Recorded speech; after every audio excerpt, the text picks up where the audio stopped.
Su gestión se caracterizó por el florecimiento de organizaciones sindicales por doquier, personerías jurídicas a muchísimas organizaciones sindicales de trabajadores. En este contexto, las organizaciones sociales estarían destinadas a proteger al trabajador. Hoy será una fecha clave en la CGT, pero ¿qué evaluación hace justamente de este sindicalismo argentino que supuestamente está defendiendo los derechos de los trabajadores?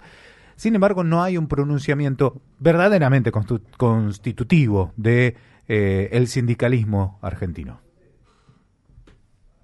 Bueno, a ver, ahí estás, en la pregunta estás haciendo algunas afirmaciones que necesitaría aclarar. Una que no tiene mucha importancia, pero el tema de haber dado muchas inscripciones gremiales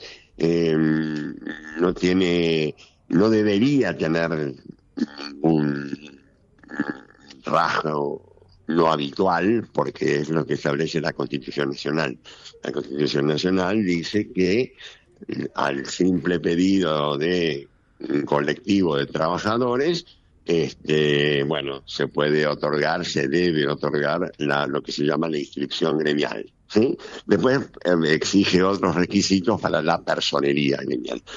Yo lo que hice fue dar las inscripciones gremiales, sobre todo en materia de gremios docentes y de gremios municipales de todo el país. Eso es un rasgo particular.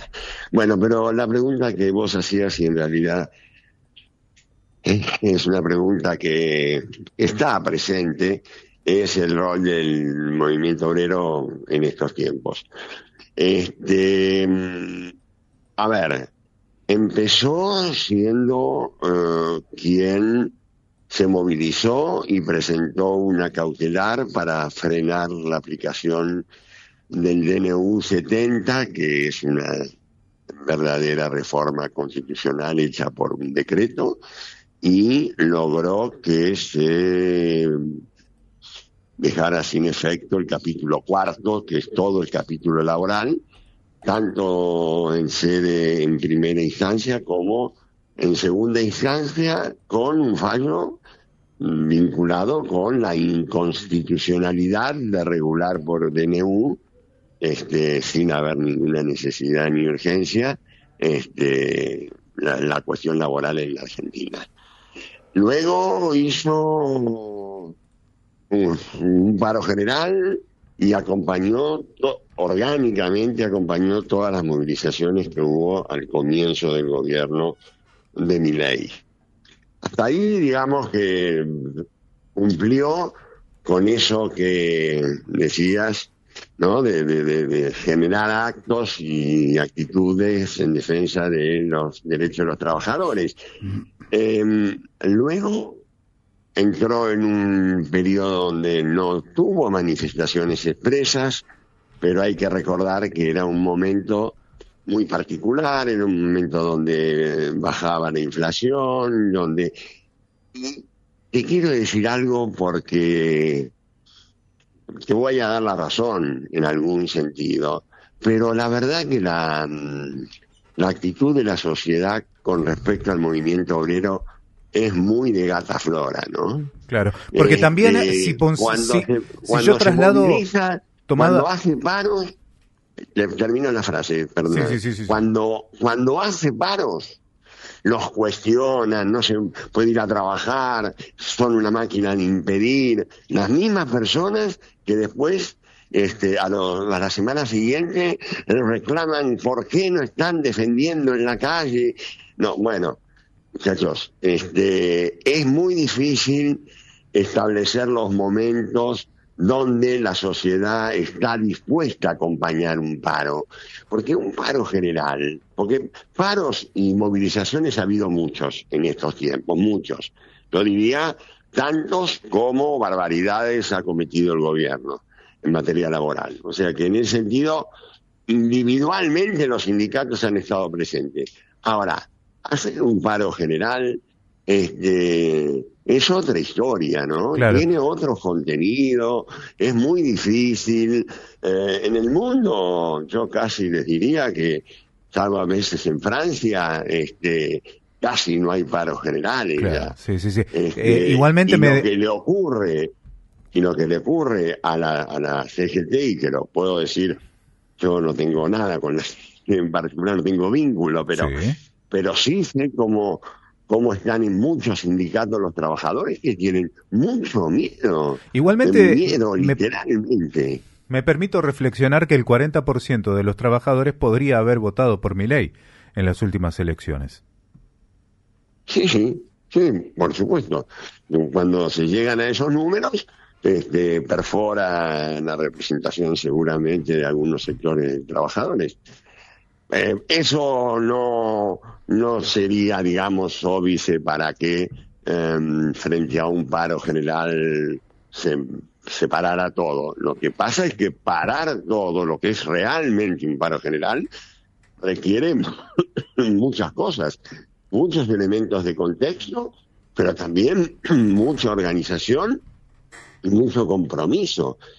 Yo creo, de todas maneras, para decirte todo, yo creo que últimamente ha habido una reactivación. Yo creo que debería haber habido algún otro paro general.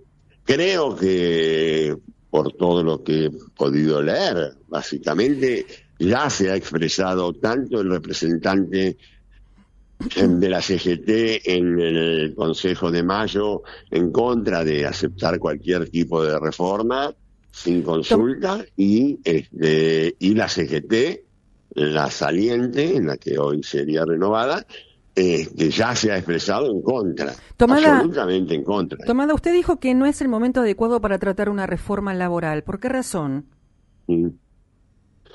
Porque me parece que en un momento donde estamos ya técnicamente en recesión, donde el problema del mundo laboral no tiene nada que ver con una reforma, lo que estamos viviendo es una acumulación de despidos inédita, un retroceso del empleo privado registrado que no se conocía en la Argentina, salarios básicos que están parados y con un pie encima las paritarias.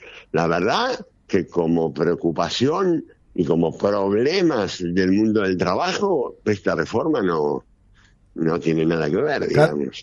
Carlos. No resuelve ningún problema de los importantes que tiene la Argentina, y que por supuesto los tiene, no los resuelve. Al contrario, los va a agravar. Y en todo caso, yo no es que me oponga a la reforma laboral, pero discutamos en todo caso una reforma laboral que sea a favor de los trabajadores, no en contra. Un poco, bueno, ya lo acaba de decir, al comienzo de la conversación, usted dijo, no sirve para nada, modernización de convenios colectivos. Lo reitero. Sí, Banco, le tiro los puntos principales de la reforma laboral para invitarlo a ¿Qué dicen? Todavía no la conocemos. Bien. ¿Qué dicen? Modernización de convenios colectivos, banco de horas laborales, eliminación de la industria de juicios laborales, digitalización de procesos registrales. Profundice, por favor, Carlos, en por qué usted dice que no sirve para nada. Bueno, vamos de a uno en uno, porque no sé si me los voy a acordar. Vamos. Dicen y comentan que entre otros temas, porque hablan casi de 90 artículos, algunas versiones, estarían esos. Bueno, tomemos esos. El tema es absurdo, sinceramente. El tema del banco de horas, los gremios que han querido poner en marcha banco de horas lo han hecho. Un ejemplo es Mata, gremio importante, industria automotriz, actividad importante de la Argentina, tiene en su convenio establecido banco de horas. No hay nada que lo prohíba. Segundo, ¿ustedes creen de verdad realmente que están vigentes los convenios colectivos del año 75?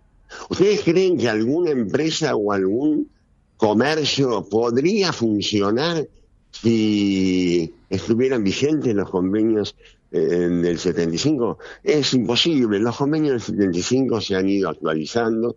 En muchos casos han modificado sus cláusulas, en algunos casos han modificado categorías, y en otros casos sobre todo cuando hablemos de grandes empresas, hay acuerdos de empresa que modifican y adaptan las condiciones laborales o a las nuevas tecnologías o a las nuevas demandas de la organización del trabajo.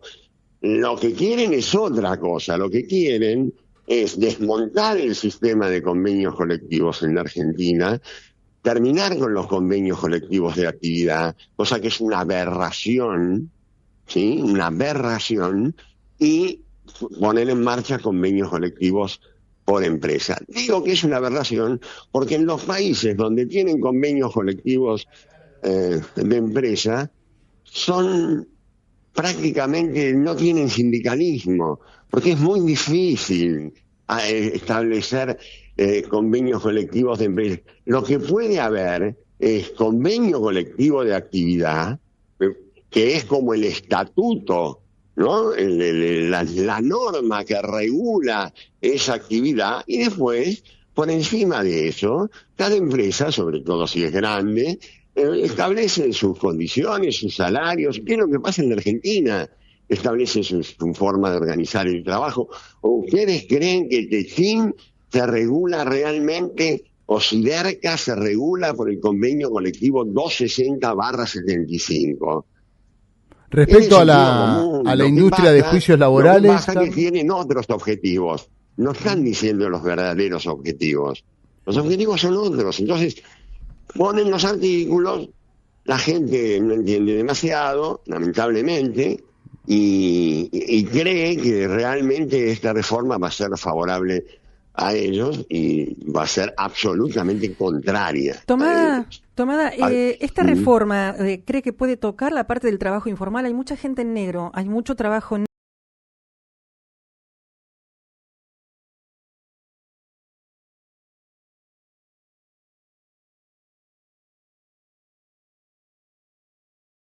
como se llama malamente, hay informales o hay empresarios que tienen a sus trabajos en la informalidad. Porque no es un hecho de la naturaleza que la informalidad, no es que cae del cielo un rayo divino y aparecen los informales. No, los informales son empresarios que no registran a sus trabajadores y no les pagan los salarios que corresponden a sus trabajadores. Entonces, malamente una ley puede resolver el problema de la informalidad. Lo que va a hacer probablemente la ley, lo mismo que ya hizo la ley de bases, es legalizar la informalidad. Le explico qué quiere decir esto. Un contrato. Ustedes mismos, bueno, en la actividad de medios es muy habitual la informalidad. Los empresarios mediáticos son bastante proclives a la informalidad. Entonces, ¿qué hacen? Por ejemplo, un contrato, les firman un contrato de locación de obra. Ese contrato está ocultando la relación de trabajo. Hay una relación de trabajo, ¿no es cierto? No es un contrato. Bien, eso se llama fraude laboral. Eso es un fraude laboral. Entonces, ¿qué pasaba o qué pasa hasta ahora?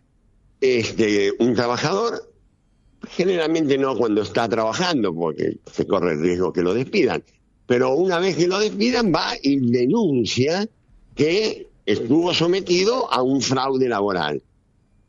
¿Sí? Y el juez le da la razón, porque no puede hacer otra cosa que darle la razón. Bueno, ¿qué es lo que hace? ¿Qué es lo que hizo la ley de bases? No, está bien el contrato laboral. Puede ser una locación está bien el contrato de locación de obra, está bien el contrato de locación de servicios. Entonces, conclusión, ¿qué es lo que tenemos? Tenemos trabajadores y trabajadoras en situación de informalidad, sin derechos, ahora legalizados por la ley, ahora blanqueados por la ley, y siguen sin derechos, porque no tienen vacaciones, o no tienen jubilaciones, no tienen convenios colectivos, no los indemnizan cuando los despiden.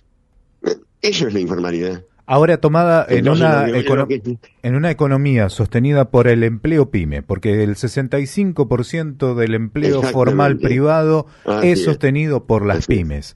Y yo Así no es. tengo una cifra porque no es posible medir, pero una importantísima, por no decir casi toda, el universo laboral PYME tiene alguna porción de sus trabajadores con empleo informal. Y si no los tiene en su Y eso empleo está mal. informal, tiene una porción del salario en negro. Es decir, cobran una porción, un 70% en blanco y el restante 30% en negro. Ahora, contra eso, Eso está ¿cómo mal. se lo...? Espere un segundito. Eso requiere una valoración. Y La justamente por describió eso. perfecto. Bueno, eso está mal. Pero Eso está mal. ¿cómo se trabaja desde el Estado para que haya posibilidad para que, bueno, sea Le contratado explico. en blanco, no en negro? Le cuento. La informalidad en Argentina en el año 2003 era del 50%, 49,8%. 50%. Nosotros, para lo formal, 20% de estaba desocupación mal. había. ¿Cómo? 20% de desocupación, le agrego. También, más de 20. Más de 20. Esa era la Argentina que nosotros recibimos. Con más de 20 de desocupación y con 50% de trabajo no registrado. Bien. Fuimos a los hechos, a que con políticas se transformara esa realidad. Vuelvo a repetir, no es un hecho divino o de la naturaleza que haya trabajo informal. ¿Cómo se combate el trabajo informal? Bueno, de varias maneras. La primera es tener una política de inspección del trabajo. ¿Sí? Porque si no hay riesgo, los empresarios lo dejan en la informalidad. ¿Para qué van a ponerlos en blanco si total no les pasa nada? ¿Sí? Se ahorran, aumentan su tasa de ganancia. Bueno, ¿qué hicimos nosotros? Restablecimos la inspección del trabajo, desplegamos en todo el país una política de inspección y junto con otras medidas, entre otras el crecimiento económico. Claro, si estás en recesión, difícilmente podés resolver el problema. Pero había crecimiento económico, se generaban empleos y eso, por un lado, hizo disminuir la desocupación de aquel 22% que vos recordabas. Terminamos en un 6% de desocupación. Y el trabajo informal, que era del 50, terminó en el 32. A mí no me satisfacía, por supuesto que hubiera preferido terminar más abajo, más cerca de 20, que es lo que sucede en la Argentina que añoramos. Pero se hizo muchísimo, bajó 18 puntos porcentuales. No me digan que la informalidad es lógica, no. Es lógica cuando se permite que haya informalidad. Es lógica cuando se suprimen las multas, como se acaba de hacer con la ley de bases, liquidaron todas las multas que tenían que pagar los empresarios por la informalidad en que tenían a sus trabajadores. Entonces, y otra cosa más. En este último año y medio han desaparecido 18.000 empresas. La gran mayoría, por supuesto, que son del sector que ustedes hablaban. ¿Ustedes creen que esas 18.000 empresas que desaparecieron por culpa de la legislación laboral? ¿O habrá sido porque las políticas económicas vinculadas con el crédito, vinculadas con las tarifas, las hicieron inviables? Y ni siquiera con trabajo no registrado pudieron sobrevivir. Eso es lo que está ocurriendo. Tomada, quería preguntarle, sacándolo un poquito, siempre dentro de este tema, ¿no?, que tiene que ver con trabajo. Se convocó el... ¿Se entendió lo que sí, se entendió? Yo lo único que me desespera es si se entendió, porque da la impresión, yo estoy muy preocupado porque la gente no se preocupa por este tema. Entonces, Eso, quería saber si había entendido. Y también está la gente preocupada por los ingresos. Se convocó al Consejo del Salario y quería preguntarle si esta convocatoria, esta reunión del Consejo del Salario sirve para mejorar los ingresos de los trabajadores. No va a servir como no viene sirviendo en este gobierno, que no le importa aumentar el salario mínimo. ¿Cómo va a servir un salario mínimo que está establecido en 322.000 pesos? ¿A ustedes les parece que alguien, una familia, porque es para una familia de 4 miembros, alguien puede vivir con 322.000 pesos? La canasta básica está en 1.160.000. Para no ser pobre y para no ser indigente está en 520.000. Y el salario mínimo está en 322. Claramente. No, la verdad, Tomada... la política de salario mínimo es importante. Nosotros la restablecimos creando el Consejo del Salario Mínimo, cuando el nivel del salario mínimo siempre está un poco por debajo de, digamos, los salarios de convenio. Está bien que esté por debajo porque es un salario mínimo. 5 minutos nos quedan de programa, Tomada. Quiero aprovecharlos. No que valga 4 veces menos, bueno. Quiero aprovecharlos con una pregunta. No, con una pregunta que me parece que no puedo no dejar de hacerla. La interna en el peronismo, esta tensión constante entre Kicillof y Cristina, ¿cómo la vive? Y mal. La vivo mal, como la vive todo el peronismo y el kirchnerismo. Es algo que habrá que superar. Son tensiones que en algún sentido pueden ser lógicas si hubiera diferencias ideológicas o de rumbo muy importantes, pero como